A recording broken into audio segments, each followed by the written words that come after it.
Give us some examples of those who spoke and act with courage and wisdom. Well, thank you, Rick. I'm glad you asked. There are four really good examples that we're going to discuss, and it's Jeremiah, Moses, John the Baptist, and Elijah. Now, before we get into details of the individuals, all four of them took an action or said words that were not convenient for them personally. If these gentlemen were looking to get ahead in life, this was not the way to do it. Jeremiah ended up in a public cage for people to stare at him. I think he was abused physically. Moses, look, if you're looking to get ahead, Moses was on the fast track. He'd been put into a river, raised by the Egyptians, and he had life good. But once he found out that that's not where he belonged, he took an action and he left. He left being a prince of Egypt to wander the wilderness and then go rescue his people.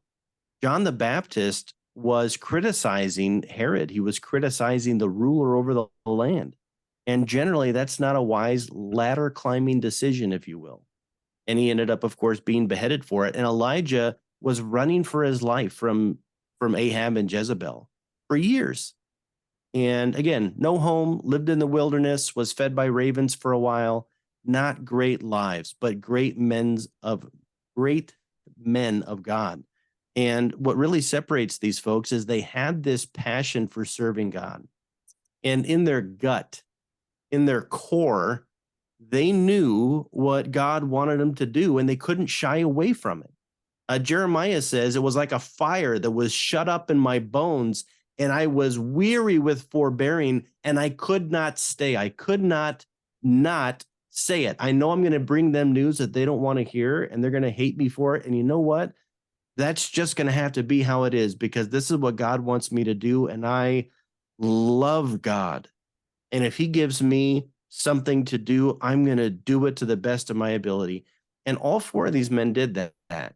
And they did in their mind what they thought God wanted them to do. And no, in a worldly sense, it didn't work out for them, right? From what I understand, it depleted their 401ks. But again, this is Christian living. When you do the right thing and you don't worry about the consequences, because you know God has something better stored for you. So great examples of those who stood up at their own expense because that priority was in place and fear and discouragement just weren't going to be in play. So now we have to obviously ask, what about us? How do we apply spiritual wisdom and courage to overcome fear and discouragement in our lives?